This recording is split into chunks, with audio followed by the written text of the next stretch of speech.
장애인 활동 지원의 이론과 실제, 장애인 복지 패러다임에 관해 함께 나누는 시간을 갖도록 하겠습니다. 장애인 복지의 패러다임, 학습 목표, 장애인 복지에 대해 이해하고 장애의 개념을 성립한다.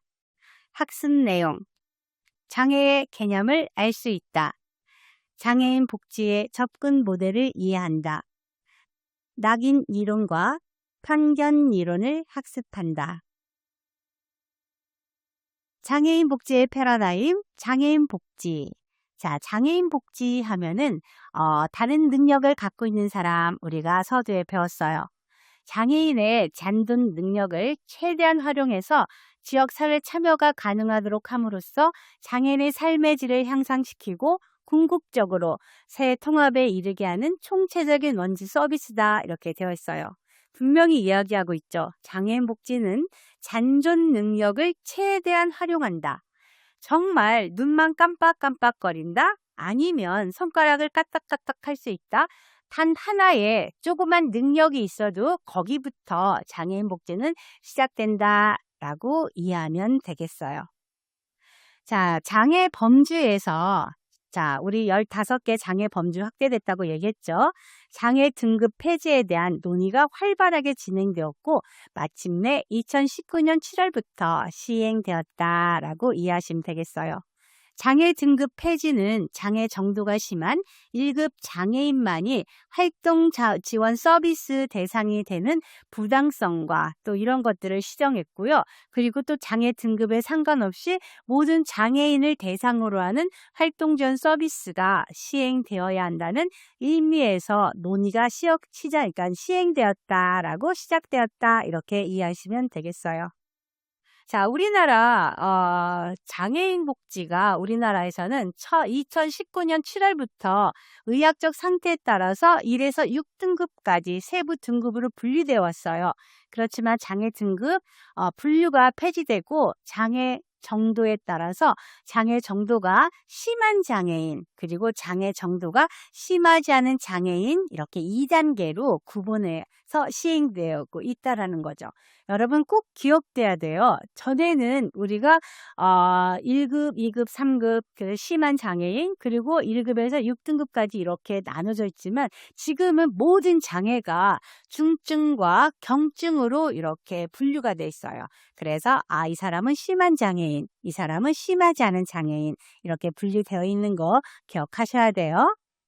2019년 7월 1일 장애인복지법 시행 규칙에 의해서 개정됐는데요. 이때 장애인 등급이 폐지되어 있다라고 계속 앞에서도 얘기했고요. 장애 등급이 장애 정도로 시행되었다라고 기억하시면 되겠어요. 그리고 기존 장애 등급이라는 용어를 장애 정도로 변경해서 1급부터 3급의 장애 정도를 장애 정도가 심한 장애, 4급부터 6급 장애를 장애 정도가 심하지 않은 장애로 변경되었다 보고 있어요. 그래서 우리가 정신적 장애, 정신장애, 발달장애 이런 모든 장애인들 그 장애는 1에서 3급으로 되어 있기 때문에 이들은 모두 심한 장애로 분명히 분류가 되어 있거든요. 그런데 국가에서는 심한 장애라고 되어 있는데도 그럼에도 불구하고 이해하지 않는 거에 대해서 우리가 정말 아이러니한 그런 생각을 갖게 되는 경우도 굉장히 많아요. 그래서 이번에는 여러분들이 이번 챕터에서는 계속 심한 장애인, 심하지 않은 장애인 이런 것들을 기억하셔야 될 것 같아요. 자, 장애의 개념에서 이렇게 협의의 개념과 광의의 개념을 보는데요. 협의의 개념은 좁은 개념이란 말이에요. 좁은 개념은 신체적 또는 지적 결함, 또 정신의 기능 저하, 상실, 그리고 지칭하는 의학적 수준의 개념이다 이렇게 보고 있고요. 넓은 광의의 개념은 1980년 세계보건기구에서 정의한 바와 같이 의학적 수준뿐만 아니라 뭔가 이로 인해서 발생하는 능력 저하 그리고 사회적 분리까지 포함하는 개념이다라고 폭넓게 우리가 이해하면 되겠어요. 자, 우리가 장애의 개념에서 접근 모델을 한번 살펴볼 필요가 있는데요. 개인적인 모델, 옛날에는 모두 다 개인적인 모델로 봤어요. 의료 모델인데 이 개인적 모델은 장애인 개인을 본다 그랬잖아요. 이들은 치료를 해야 된다. 이들은 시설에 있어야 된다. 이들은 격리해야 된다. 이렇게 봤다라는 거죠. 그래서 개인적 모델 혹은 의료 모델은 장애에 대한 개념을 의료적 혹은 개인적 관점에서 바라본다는 것으로 장애인 개인의 문제라고 본 거죠. 그래서 기본적인 입장에서 장애인의 재활 초점에 맞춰 왔다라는 거죠. 그래서 우리나라가 장애인 복지가 발전이 더딘 거예요. 개인적 모델을 너무 오랫동안 봐왔기 때문에. 또 그들은 늘 이제 시설에 있어야 되고, 그들은 부모가 보호를 해야 되고, 그들은 사회에 나오면 안 되고, 이런 쪽에 초점을 맞춰서 보다 보니까 장애인 복지가 선진국보다도 훨씬 더 발전이 더디어 왔다, 이렇게 보시면 되겠어요. 자, 그러면 장애인 모델에서 이게 개인적 모델, 의료 모델을 보면은 개인의 어떤 치료와 또 어떤 이런 것들을 회복해서 최대한 신체적 기능을 수행하거나 또 취업을 통해서 직업 활동과 사회생활 안정에 들어가야 된다. 이렇게 말하고 있어요. 그런데 이게 실질적으로 신체적 장애 같은 경우는 이게 뭔가 중도의 장애를 입었거나 그러면 치료할 수도 있고 재활을 할 수 있어요. 그렇지만 정신적 장애를 갖고 있는 사람들은 이거는 정말 평생 살아가면서 좀 더 이게 좀 호전될 뿐이지 완전히 나아지거나 이게 비장애인처럼 살아가는 거 아니라는 거죠. 그래서 그런 부분에서 우리가 생각할 필요가 있다는 거죠. 그래서 장애가 완화되거나 치료되면 심리적 문제도 자연스럽게 해결된다고 보았기 때문에 장애인 개인이 가지는 재활에 대한 욕구와 동기는 개인을 변화시키는데 맞춰져 있다 이렇게 이야기를 하고 있어요. 자, 그럼 사회적 모델을 보면은 사회적 모델은 장애 문제를 해결하기 위해서는 사회적 행동이 필요하다고 보는 거죠. 그래서 정치적으로도 인권과 관련이 있고 실제 사회에서 이거는 우리의 문제다. 장애는 누구한테나 일어날 수 있기 때문에 장애인의 개인의 문제라고 볼 수가 없다. 그래서 그들을 우리가 보호하고 그들을 우리가 같이 함께 안고 가야 된다. 이렇게 보고 있어요. 그래서 이러한 사회적 인식을 바탕으로 해서 자립생활, 운동, 그다음에 인권 모델 이런 것들이 나타나기 시작했고요. 그리고 인종, 정치, 사회문화, 수도자 이런 차별, 철폐, 장애인들로 소수자로서 차별과 편견을 당하고 있다는 새로운 이런 의식들을 논의하기 시작한 거죠. 그래서 장애인뿐만 아니라 많은 소수자들에게도 이런 어떤 사회적 모델을 우리가 접근 모델로 가야 된다 이렇게 보고 있는 거예요. 자, 그러면 우리가 우리가 접근 모델에 있어서 실질적으로 사회적 모델 중에 낙인 이론이 있어요. 고프만의 낙인 이론을 보면은 사회가 낙인을 하는 거죠. 그래서 어떤 사람을 범죄자 혹은 무능력자를 부정적으로 보고 있고 사회의 어떤 일탈된 어떤 존재로 이제 규정을 하기 시작하는 거죠. 그래서 낙인 이론에서 일단 사회에 의한 장애인이라고 이제 계속 낙인 찍는 사람은 스스로 장애인으로 규정하고 있고 점점 더 이제 이 사람들이 자기를 비하하고 무능력에 빠지게 된다는 그런 설명이 된다라는 거죠. 그렇기 때문에 고프만의 낙인 이론은 사회적 모델에서 굉장히 높게 보고 있어요. 그렇기 때문에 한번 뭔가 사람이 살아가면서 실수도 할 수 있고 뭔가 잘못할 수도 있지만 그 사람을 계속 낙인하고 또 그 사람을 계속 많은 사람들이 한쪽으로 몰아붙이면 사회가 그다지 아름답고 행복해지지 않는다라는 거예요. 자, 그럼 편견 이론, 사회적 이론에서 두 번째 편견 이론을 보면은 비과학적인 선입견에서 나온 이야기예요. 그래서 장애인의 무가치한 존재로 장애인을 보는 거죠. 그래서 개인적인 차이를 인정하거나 인정하지 않거나 평가하지 않으려는 데서 발생하는 거죠. 장애인은 무조건 이 사람이 아무리 뭔가를 잘해도 이 사람은 실질적으로 잘 못한다라는 편견을 갖고 있는 거예요. 그래서 이런 부분들이 아주 슬픈 이론이에요. 그래서 사회적 모델에서 편견 이론 같은 경우는 장애인 가족들한테도 제가 그런 이야기를 들었어요. 실질적으로 분명히 이분은 장애인 자녀를 갖고 있고 자녀가 장애인 장애인인데 공공에서 이분 스스로 이들도 장애인으로 보는 거죠. 그리고 또 자녀가 또 비장애인 자녀가 학교 다니는데 선생님들도 그런데요. 니네 오빠는 장애인인데 너는 멀쩡하네? 이렇게 정말 생각하지 않게 이상하게 표현을 하는 그런 많은 편견을 갖고 있는 사람들도 있다라는 거죠.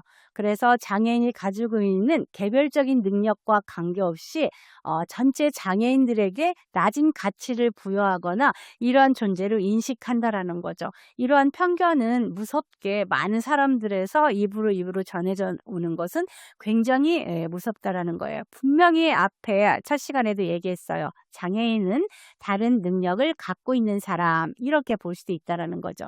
누구나 인간은 잘하는 것들 다 하나씩 있어요. 그 잘하는 것들 또 다시 찾아보면은 또 다시 잘하는 것들. 그래서 모두들 단점보다는 강점을 보려고 노력하는 거 매우 중요해요.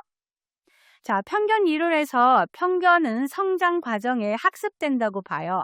그렇기 때문에 그 부모들이, 우리가 어른들이 아이들한테, 세상의 자녀들한테 어떻게 내가 배운 것들을 그들에게 물려주느냐도 매우 중요해요. 부모로부터 장애인은 정말 쓸모없어. 장애인은 진짜 우리와 같이 살 수 없어. 이렇게 학습된 많은 어르신들이 자녀들 앞에서 그렇게 표현한다라면 이런 것들이 모두 다 학습된다라는 거죠. 그렇기 때문에 매스컴에서도 많은 분들이 장애 인식 과정 그런 것들, 이런 것들도 많이 보여지는 것도 있어요. 그렇기 때문에 편견은 매우 중요해요. 그리고 장애인이 가지고 있는 개별적인 능력과는 상관없이 낮은 가치로 인정하는 거예요. 그래서 이런 부분들도 우리가 한번 좀 생각해 볼 필요가 있어요. 그래서 이성적으로는 장애인에 대한 긍정적 반응을 보이고 장애인 통합에 어떤 찬성하는, 실제로서는 찬성하지만 실질적으로는 장애인 시설 설치를 반대하는 등 차별적인 태도를 보이는 것 같은 이런 것들이 편견을 갖고 있다는 거죠. 그래서 편견을 없애고 가정에서, 학교에서 장애에 대한 올바른 인식 교육을 갖도록 교육하는 것은 매우 중요한 것이다. 여러분들도 기억하시면 좋겠어요. 자, 장애인 복지 모델의 접근 모델에서 사회 재활 모델을 함께 나누는 시간을 갖도록 하겠습니다. 자, 전인적 재활이라는 차원에서 사회적인 측면으로 장애인이 사회생활이나 가정생활에 잘 적응할 수 있도록 서비스하는 관점에서 보여야 된다는 거죠. 그렇기 때문에 장애를 가진 인간이 어떻게 인간으로서의 존엄과 삶의 보람을 가지고 살아갈 수 있는가, 혹은 그 인간을 둘러싸고 있는 사회에서 적절한 어떤 생활 환경을 마련하고 살아갈 수 있는가를 의미한다라는 건 매우 중요해요. 그렇기 때문에 사회생활은 우리도 같이 그들을 돕고 함께 살아가는 데 있어서 중요하다 생각하시면 좋을 것 같아요. 2. 장애인 복지의 패러다임을 함께 나누는 시간을 갖도록 하겠습니다. 장애의 개념. 자, 여러분, 장애의 개념은 우리가 앞에 서두에서 많이 배웠어요. 그리고 접근 모델에 대해서 많이 배웠고, 장애인 현황에 관해서 함께 나누는 시간이에요. 자, 여러분 도표 한번 보세요. 이 도표를 보면은 실질적으로 저 하늘색은 굉장히 조금이에요. 이거는 선천적으로 장애인 태어난 표시고요. 회색으로 동그랗게 되어 있는 거는 후천적으로 중도의 장애인들이 일어났다는 거예요. 자, 여러분 생각해 보세요. 장애인은 태어날 때부터 장애인이야 한 사람이 저렇게 조금이라는 거죠. 엄청 많은, 우리가 퍼센트를 볼 때 100을 놓고 볼 때 10.2%가 선천적 장애인이고 후천적 장애인은 80.8%라는 거죠. 여러분 진짜 뉴스에서 한번 보신 적 없으세요? 많은 사람들이 교통사고를 당하거나 아니면 산업재해가 일어나거나 아니면 지병이 있어서 많은 장애인 현황을 볼 수 있을 거예요. 그런데도 사회에서는 많은 사람들이 태어날 때부터 장애인으로 태어난 것 같아. 태어날 때부터 장애인이 많았어. 이렇게 보는 사람들이 굉장히 많다라는 거죠. 그렇지만 실질적으로 우리가 여기 지금 보는 것처럼 이만큼 작은 인구로 태어나고 있다는 거죠. 엄청 중요한 거예요, 여러분. 그렇기 때문에 내가 오늘 밖에 나갈 때 오늘 하루 내가 안전하구나. 오늘 내가 진짜 잘 세상에 살다가 집에 왔구나. 이렇게 감사한 마음이 들어야 되는 것도 사실 진짜 사실이에요. 그러기 때문에 내가 장애인 아니고 정말 비장애인으로 이렇게 살아갈 수 있다라는 것도 행복하게 봐야 된다라는 거죠. 그만큼 오늘도 장애인들 인구는 늘어나고 있고 또 내일 장애인 인구가 또 다시 또 나올 수 있다라는 거죠. 그렇다라고 해서 무서워서 밖에를 못 나가고 그러면 안 되는 거예요. 그렇지만 이제 우리 마음에 내가 오늘 건강하게 살 수 있다라는 건 감사하구나. 그리고 또 장애인 인구가 저렇게 비장애인이 많다는 것들은 실질적으로 진짜 내가 놀랍구나 이렇게 보시는 거죠. 물론 이들 중에 건강질환의 비중이 높다라는 것들은 우리 모두 인지하고 있어요. 그런데 여러분, 많은 사람들이 65세 이상 노인 인구에서 장애인들이 어떻게 변할까 한번 생각해 본 적은 없으세요? 그래서 노후에 장애 등급을 받으면 나는 요양보호를 받는 게 좋을까? 아닌 나는 장애 등급을 받으면 활동지원 서비스를 받는 게 좋을까? 이런 고민을 한번 한 적이 있으실 거예요. 그런데 65세 이상 되는 사람은 본인이 결정할 수 있도록 법이 바뀌었어요. 그래서 나는 정말로 내가 계속 옛날부터 내가 노인 장기 요양보험보다는 활동지원 서비스에 익숙하기 때문에 나는 활동지원 서비스를 받고 싶다 하시는 분들은 활동지원 서비스를 65세 이상 돼도 받으실 수가 있어요. 그렇지만 나는 정말 이제는 요양보호를 받는 게 좋겠다. 나는 누워있고 와상 환자 이러신 분들은 요양보호 서비스를 받는 게 맞는 건지도 몰라요. 그렇기 때문에 65세 이상 되는 사람들은 본인이 선택해서 받아야 된다라는 거 기억하시기 바랍니다. 자, 우리 장애인복지 패러다임에 있어서 인구 대비해서 많은 나라에서 장애 범주들이 달라지고 있어요. 우리나라는 15개 범주가 있어요. 자, 여기 하늘색 도표를 보면은 여러분 보세요. 여기 크게 높게 스웨덴 엄청 높죠. 인구 비례해서 이렇게 범주가 이렇게 변하고 있는 거예요. 미국도 보고요. 한국 같은 경우는 지금 2011년도에 5.62%로 해서 총 15개 범주로 되어 있어요. 그리고 일본 같은 경우는 소화기능장애 포함되어 있는데 여러분 소화기능장애가 우리나라는 실제 포함되어 있지 않기 때문에 엄청나게 많은 분들이 고생하고 계세요. 왜냐하면 이들은 소화기능 장애가 있기 때문에 분유도 사서 먹어야 돼요. 엄청 비싸요. 거의 일본에서 수입해서 먹고 있고요. 정말 돈 없는 사람은 정말 살아가기 힘들 정도로 비싸다라는 거 모르셔서 진짜 그럴 거예요. 자, 미국 같은 경우는 알코올 중독, 또 에이즈 이것도 장애 영역에 포함되고 있다는 거예요. 그리고 19.20%고요. 스웨덴 같은 경우는 20.60%로 사회적 장애도 포함되고 있어요. 사회적 장애는 그거예요, 여러분. 묻지마 막 이렇게 해서 가다가 갑자기 칼로 사람을 찌른다든지 우리나라에도 한동안 그 뉴스에서 막 나왔어요. 막 그 도서관에서 공부하고 있는데 어떤 사람이 와서 칼로 찔렀다 이렇게 얘기하고 있어요. 실제 그런 일들은 그렇게 많이 일어나지 않아요. 크게 매스컴에서 크게 이렇게 부각시켜서 그런 거지 실제 일반 범죄와 비교해 볼 때도 그런 문제들은 크게 일어나지 않는데 한번 이런 문제가 일어나면 모든 장애인들이 다 그러는 줄 알고 사회에서 모두들 쉬쉬쉬보다는 무서워서 그들을 피하는 그런 문제들도 굉장히 생기는 걸 볼 수 있어요. 그리고 호주 같은 경우는 당뇨도 포함이에요. 우리나라 인구 대비해서 당뇨 환자가 굉장히 많아요. 그들은 보호받아야 되고 그들은 진짜 서비스도 진짜 제대로 된 서비스를 받아야 되고 굉장히 위험 집단 중에 하나인데 이 당뇨가 그냥 방치돼가지고 실명이 되거나 아니면 이렇게 절단을 하게 되거나 또 아니면 신장장애를 일으켜서 투석하다가 돌아가시거나 이런 게 굉장히 많단 말이에요. 그런데 이런 당뇨도 지금 호주에서는 포함하고 있고요. 독일 같은 경우는 피부 질환도 포함되고 있어요. 우리나라 아토피 환자 엄청 많잖아요. 그런데 아토피 환자 같은 경우는 장애로 받아들여지지도 않아요. 그렇지만 실질적으로 이 피부 질환에서 아토피는 굉장히 큰 비중을 차지하고 있어요. 많은 부모님들이 자녀가 새 집에서 살 수 없고 또 도시에서 살 수 없어서 전원적인 그런 생활을 하느라고 시골에 가서 사시는 분들도 많이 볼 수가 있고 그래서 이런 부분들도 우리가 정말 높이 사야 되고 피부 질환도 지금 독일에서는 장애 범주에 포함되고 있다라는 거죠. 어느 영역이 우리나라에서는 가장 빨리 받아들일 것 같아요, 여러분?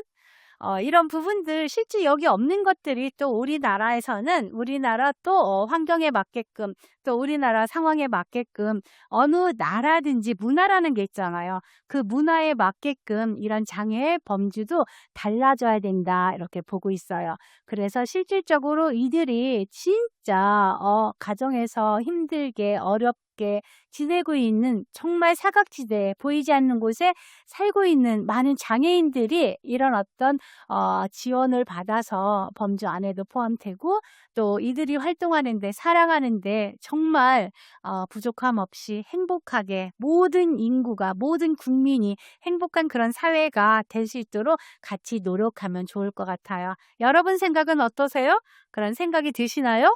자, 그럼 오늘도 수고 많으셨습니다. 자, 수고하셨습니다.